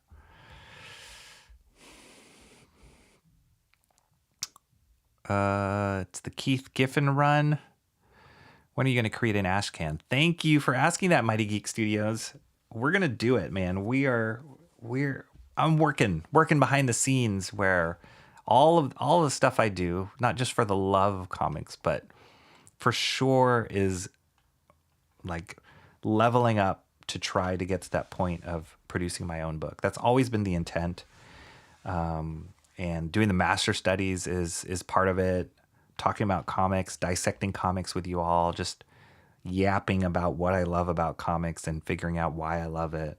All this kind of stuff, creating video content. It's all for the goal of eventually producing my own book, my own ideas. And so, yeah, it's in the works. Got some cool stuff cooking. It's going to be a whole process, and just doing it the right way and doing it the best way will be the right process. But I love that you guys are all here for the journey. And let's see where this goes. But yeah, an Ashcan would be awesome. That would be really fun. This sounds familiar. All right, John's going to go get food. Check back. If not, thanks, Rocky and Chet. See you later, John. Have a great day. Bow. See ya. He's like a Jiangxi golem. Really? I don't even know what that is. I'll have to look that up. Let me put that in my notes. I had this notes thing. Let's write that down so I can look it up. I can remember to look it up later.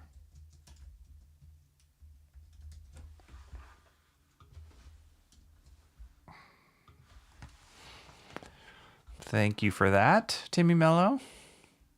That's a crazy, hilarious, and really smart concept, right? It's genius. Currently having to adjust how I type because little bird is Germany wants to sit on my chest. You and your bird. Never underestimate the power of a wheelchair. That's right. Especially one that's decked out. Like, look at this. They do this cool little character thing too. Like, she has this lock of hair that sticks out on this side of her head, and her brother has it on this side of her head. And like for them to build that relationship between the two of them, genius. There's the humanity there. See, this is it. This is like the crux of the story. I just want to have normal brother and sister conversations again until Nagai makes his recovery, which is this guy. I'll keep searching for folks to kill. There you go. There's the setup. Then you just go crazy with all the characters and scenarios. It's brilliant. It's a brilliant setup. And it didn't take that much. It really didn't take that much to set up the story. And then you just execute.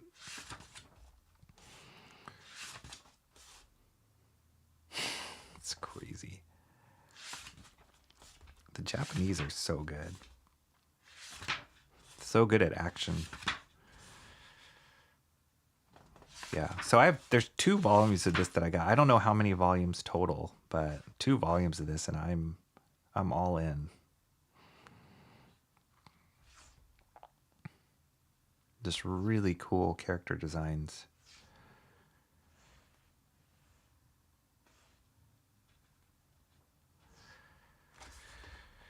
It's like crazy monster schoolgirl character here.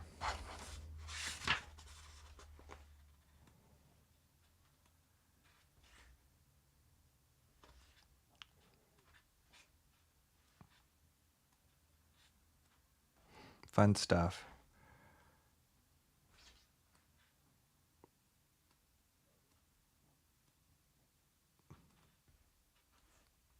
And of course, here we go with their like Japanese monsters.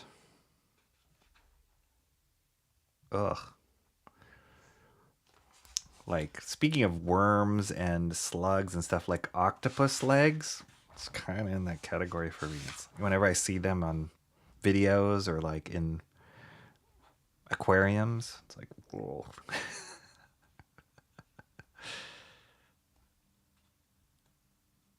All right, here we go.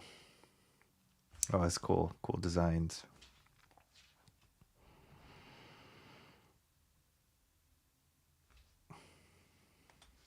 Started serialization in monthly shonen series in 2021. Huh. Tank chair sounds cool enough in English, but in Japanese it's actually a nifty piece of wordplay.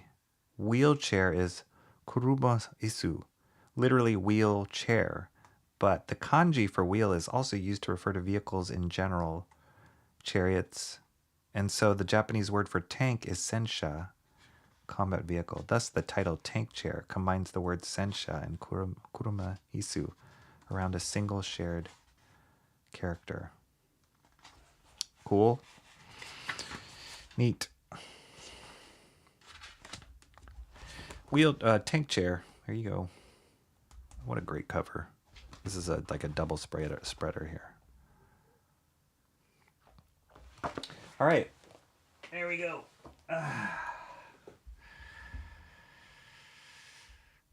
That's definitely 90s style manga. Yeah, it's got that. It's got that like action, violent action, really high paced. You should look up the Chicken Demon Hunter book, Rocky. Write down in your notes that rubies are like very high quality gushers. Oh my gosh. Oh, your birdie. Don't try to make your mom jealous, emo. Don't mooch the bird. Octopi are super interesting. They are, yeah, they are. They're more interesting than worms because they have like a head and like somewhat of personality. But have you seen those videos where they like squeeze into really odd spaces? Ooh. I think I just don't like slimy things. Okay, so we get you a wormy octopus with sluggy leeches.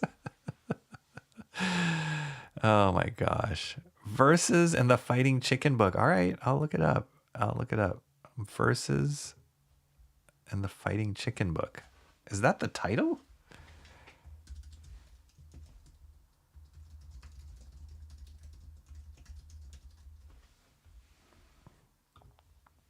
All It's recorded as so it shall be. All right. Okay. One more thing from the library. You guys remember this? Speaking of Superman, let me go back a little farther. I saw this one, Kingdom Come 20th Anniversary Deluxe Edition. What do you guys think of Kingdom Come? I'm curious what people think of Alex Ross's artwork. I think he's incredible. Alex Ross's work leaves me a little cold, not going to lie. And I think it's just because I'm more of a pen and ink comic, like traditional comic lover. And, his purely painted, very realistic stuff almost makes me feel like I'm looking at just like photographs, like told in a comic format. But I think he's an incredible artist. I think he's a great storyteller. He's a great designer and one of the best painters in comics, modern day painters in comics. Kingdom Come, I know he did that series Marvels. Kingdom Come was one of my favorite things that he's ever done. So I haven't read it in a long time. I lost my copy, or I don't know where my copy of Kingdom Come is. I used to have it. So I was kind of excited that I found it again at the library, and I'm going to reread this book because I haven't read it in a long, long time. But he definitely stands out. There's been many painted, not many, but quite a few painted comic book artists, but Alex Ross stands out on a different level in my mind. So yeah, I'm curious what you guys think of his thing. I think his design sense is excellent. Like when he designs new costumes and new characters, it's really, really good. Just an epic scale to his work. But like, I know he did that recent Fantastic Four book, which I'd even argue his artwork leveled up to another level, but I didn't walk away like super excited about it. I was just like, oh yeah, it's cool. It's awesome. It's Alex Ross stuff, but it didn't make me like freak out. I don't know why. I think it's the combo of like how good of a painter he is and how realistic his stuff looks, how referenced his stuff looks, that almost takes it to like photographs for me.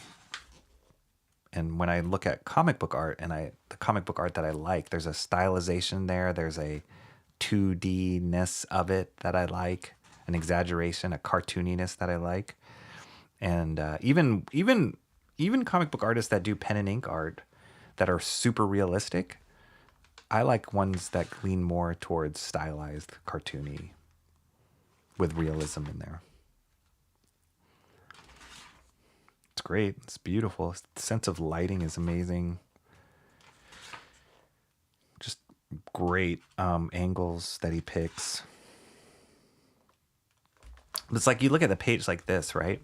And it's like everything is painted beautifully and realistic and referenced, but it feels really busy. Really busy. And I feel like if you were to do this in black and white art or a pen and ink style, there'd be spots where you would simplify and exaggerate, go more graphic. And because he does this realistic style and everything is highly referenced, it's like it's almost too much to look at. But for a story like this, that's so epic and bigger than life, like Kingdom Come, I think he's totally appropriate. Like, that's why I think this is some of his best work. Anytime he goes like super epic, big, huge worlds, all the biggest battle scenes, like he's the perfect cast for that.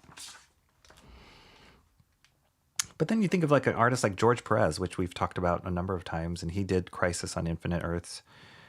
He does super epic stuff, but his is more stylized pen and ink style. So you compare the two, both successful, both legends, but very, very different approach. Yeah, it's cool.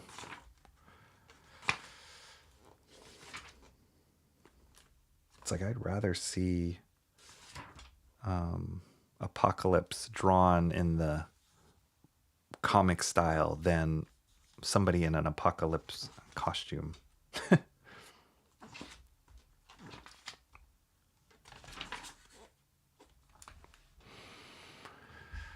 Let's see what you guys say about Alex Ross. When I was a kid, Timmy Mello says Alex Ross kind of mythologized his style of art because it looked too realistic. It seemed really hard to get at his style of art. Now, as an adult, I better understand it by seeing his. Yeah. By seeing his creative process with his models, which were his friends that inspired his work. Well, I mean, it's just so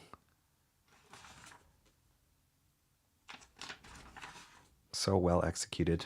How funny. We were looking at Dead Man yesterday, right? Or Monday. And here's his Dead Man, where he's like obviously referencing a skull and like, but you know, Jose Garcia Lopez, I'd pick his Dead Man any day of the week.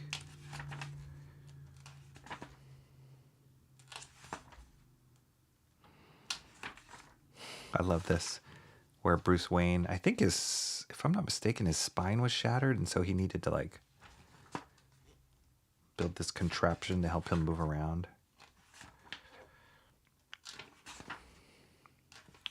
Did you guys watch or when you saw we talked about the Fantastic Four trailer recently, and I'm sure they referenced a lot of Alex Ross's Fantastic Four work on that.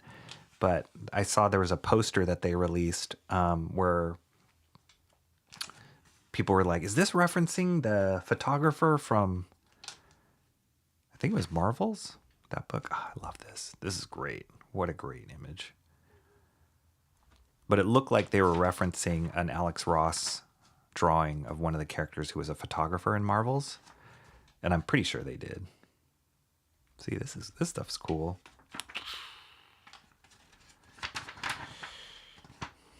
Yeah, this is an unbelievable amount of work here.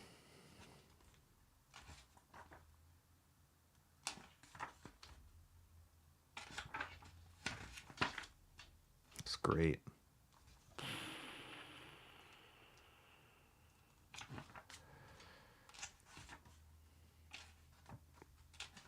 Man, this is dense. All right, let's skip forward to his drawings.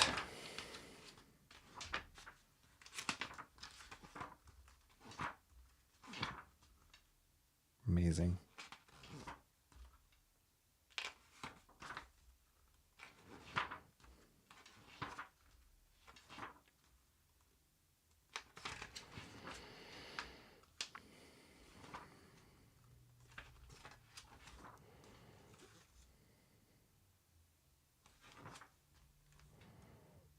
That's cool. Cool photo reference there.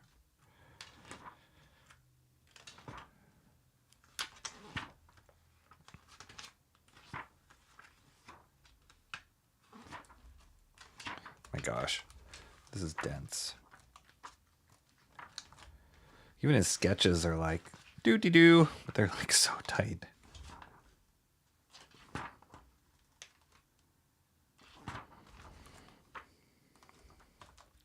This is great. I remember when this first came out, seeing these covers. They're amazing.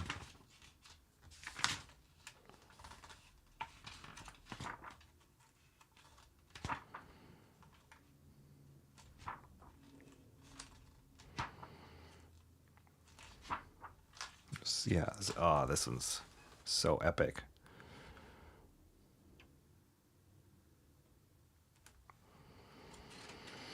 There's a poster, yeah, and these covers here. So great.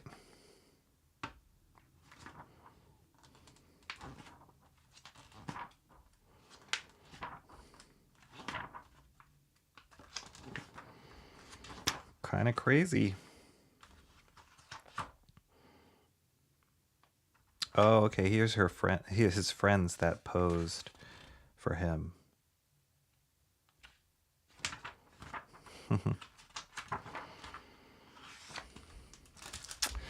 Kind of cool. Kingdom Come.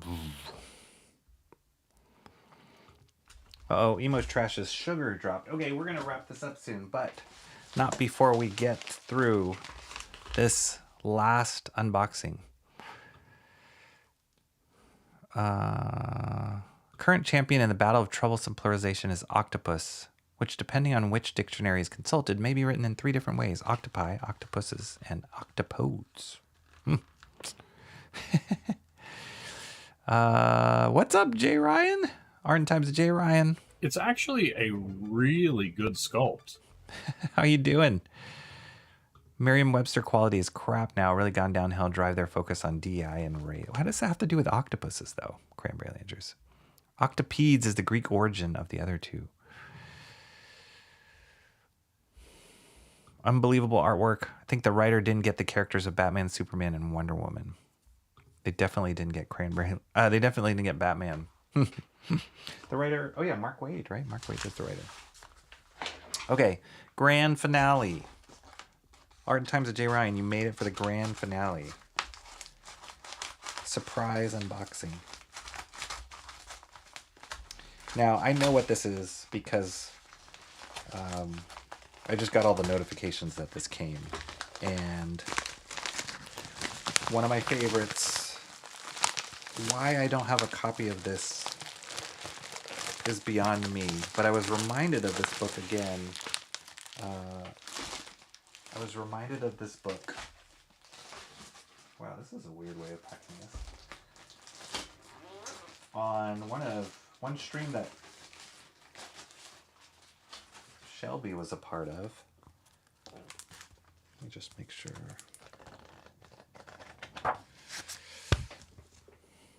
Booyah. One of my favorites. Frank Miller. Lynn Varley, Elektra Lives Again. Why I don't have a copy of this already, I don't know. But I was reminded of that by watching that stream, and Shelby pulled it out and said it was one of his favorite Frank Miller things, and I was like, holy shoot, why don't I have that? So yeah, this just came in just this afternoon, right before I hit go on the stream. This arrived, and I'm very excited about this book. Some of the bad guys were more altruistic than the good heroes, very much from a liberal anti-gun perspective. Art and Times J. Ryan says, octopieces is what I cut them into. Dude, what's up? Awesome one. Yes! That's awesome! How are you? Is it cookies? No. It's just it. Is it donuts? Class is in 25 minutes. Okay, emo trash. We'll get through this fast then. We can all agree that that's correct. Dude. Art and Times and Jay Ryan says, sometimes you think you own some books through pure osmosis. It's true. I'm like, why don't I own this? Because Frank Miller is... I have a lot of Frank Miller stuff, and he's one of my top pinnacle comic book artists of all time. And this is one of his seminal works. And I don't know why I have this. I have another Elektra book. I think that's probably why I thought I had it, because I had this other Elektra compilation. But I don't have this one. And this one's hard to find. I mean, you can find it, but it's pretty expensive to find. And I found one that was relatively affordable. But look at this beautiful, beautiful Frank Miller work with the colors. So this came out in 1990, which is after Dark Knight Returns. I think this is right off the heels of Dark Knight Returns, if I'm not mistaken. Let me double check that. I don't want to get that wrong. That would be an ultimate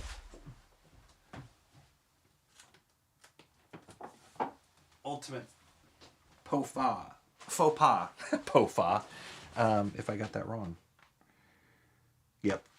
So Dark Knight Returns was late 80s, 86, around 86. And this is 1990, so right off the heels of Dark Knight Returns. And that pairing of Frank Miller and Lynn Varley, I believe they were dating, was already well established of how great of a combo that was. But her coloring on that's one thing that strikes me, and I can talk all day about Frank Miller's artwork, but her coloring on this is pretty phenomenal. Look at these beautiful pages. They're just like painted masterpieces. And I just love, I gotta zoom in on that.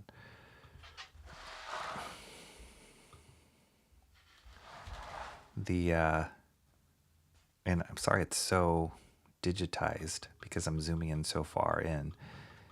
But the flesh tones on that, the watercolor flesh tones on that are amazing.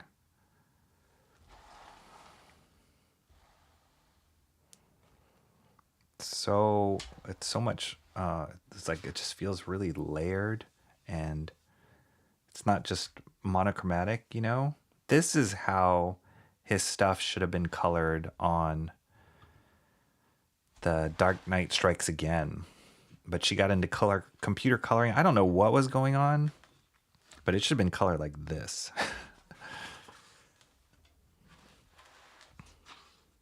But it wasn't. It was all these weird computer colors, all these gradients, all these bad Photoshop filters, and people were just like, "What is going on? This looks horrible." But it should have been painted like this. Look at this spread. Wow. Insane perspective.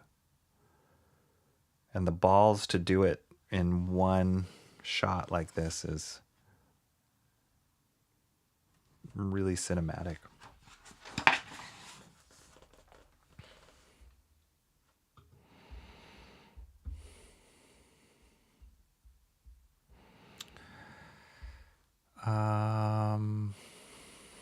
Elektra and her fine self comes back from the dead for the 100th time. Can't keep her down. Cannot keep her down. My head is in a brain fog after the shower. Hang on to something. Don't like sit down. Don't be standing up. Well, we'll get through the blood pressure. Awesome one. I'm going to take off. I have family calls to make, utility visits to schedule, and work search stuff to do. See you later, Cranberry. Thanks for being here. Flesh tones are great. Later, Cranberry. You got this, Cran. Later, Cranberry. All right. Almost through here. Yeah. I mean, this format's awesome because it's bigger pages, and just each one of these pages are so... We'll cover that up. Each one of these pages are so beautifully painted. My gosh. Some of her best coloring work right here. I think this was what everyone was hoping for Dark Knight Strikes Again, and we didn't get this. Arguably, yes, did Frank's artwork get a lot more simple? Yes, but if it was colored like this, I don't think anybody would have bat an eye. Look, he's just staging this stuff in like 2 panels a page. That's amazing. It gives it a lot of like air to breathe. And then he'll do this.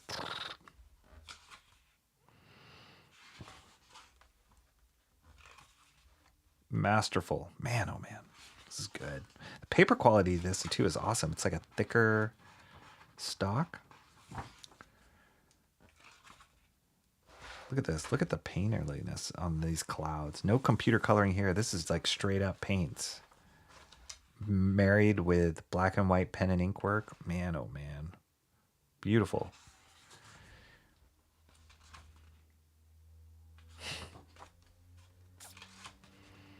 I don't know why I never had this. This is unbelievable. Dead, naked ninja bodies. Ooh, wow, that composition's amazing. I've seen him do this with Sin City. It's like he took the same shot and kind of lit it in the Sin City way, but I love this negative space. Awesome.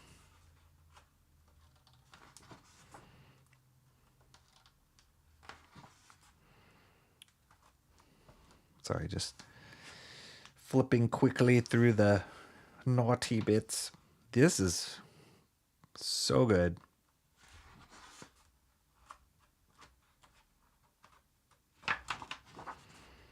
Wow.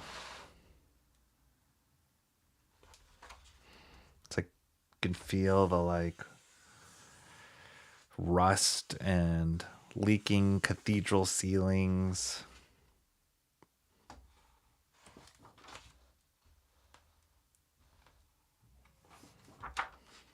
Oh my gosh.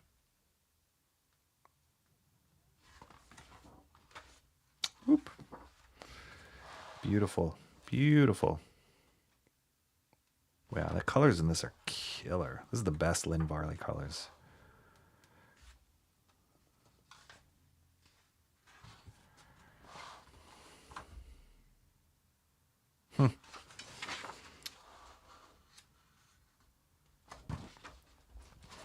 There you go. Look at this bio. Also by Frank Miller and Lynn Varley. Ronin, Batman, The Dark Knight Returns, Batman Year One, Daredevil Born Again, Daredevil Love and War, Elektra Assassin, Elektra Saga. All these Daredevils. Give Me Liberty, Hardboiled, Wolverine. Man. Unbeatable. Unbeatable. Beautiful, beautiful thing. If you like Frank Miller, Lynn Varley, my goodness, find you a copy of this. That's beautiful. That Dark Knight Returned reference. Yeah, there's definitely, you can feel it in there. There's some stuff like so Frank Miller-esque in this. This one's a good one. Goodness. Prized possession right here. All right. Sure, Mr. Monkey Boy. There are some of those that did not get edited out, like poor Storenko in his page. No Martha Washington. Oh yeah, that was where he paired up with Dave Gibbons. I liked Martha Washington. I read a huge... Wow, that just went down the wrong pipe. I read a huge omnibus of her Martha Washington stuff. And there was stuff that I really liked in it, stuff that was like, it's okay, but it was good. It was entertaining, and I really like Dave Gibbons' artwork with Frank. So it's awesome. And that went for a long time. There's quite a few Martha Washington books out there. Haven't reviewed any of those on stream, but maybe I should. I should talk about Dave Gibbons one of these days, whether that's Watchmen or Martha Washington or something, because he's a master, and he is a candidate for possibly doing a master study sometime in the future. Frank Miller definitely spared nothing to the imagination in that last silhouette. This one, this is like Sin City style. Yeah, this is pre-Sin City right here, but it's a master.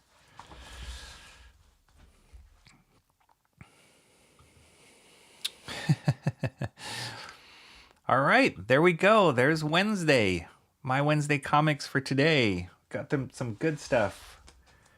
Elektra lives again. We looked at, quickly skimmed through Alex Ross's Kingdom Come compilation, which I have not started reading.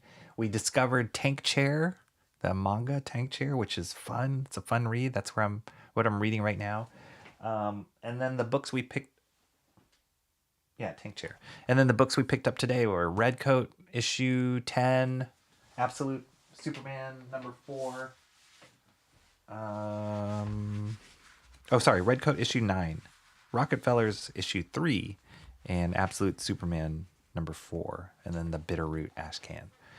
A lot of good stuff, a lot of fun stuff, and for 3 streams in a row, not bad. So what's next? What's next is Master Study. Got to get into that. Whether or not I'm going to stream before the end of this week, I'm not sure. That'll be a miracle, but I would not count it out. It's possible it can happen because all of these multiple streams in a week are helping me gain more subscribers, which all of you kind folks that are here, I so appreciate you joining me on this adventure and adding the colorful commentary about slugs and worms and gummy worms and eating rubies, getting lightheaded, low blood sugar health, octopus pluralities, all that kind of stuff. And what was our notes? Jiang Qi Golem and Verses in the Fighting Chicken book, whatever that might be. I'll have to check those things out. So thank you guys so much for being here. Please make sure you like the stream, smash that like, subscribe if you haven't subscribed already. And for those of you who are new to subscribing, welcome to my channel. I'm so excited to get to know you better and have you join in this fun party. We're a great little community here, and the conversation is always lively and yappy, and I can talk with the best of them. Emo Trash, have a great class. Say hi to your boy for us. And for the rest of you guys, have a wonderful rest of your Wednesday. I will talk to you soon. I'll let you know if I'm going to be streaming later this week. If not, have a great weekend, and I will see you again soon. Take care. Peace.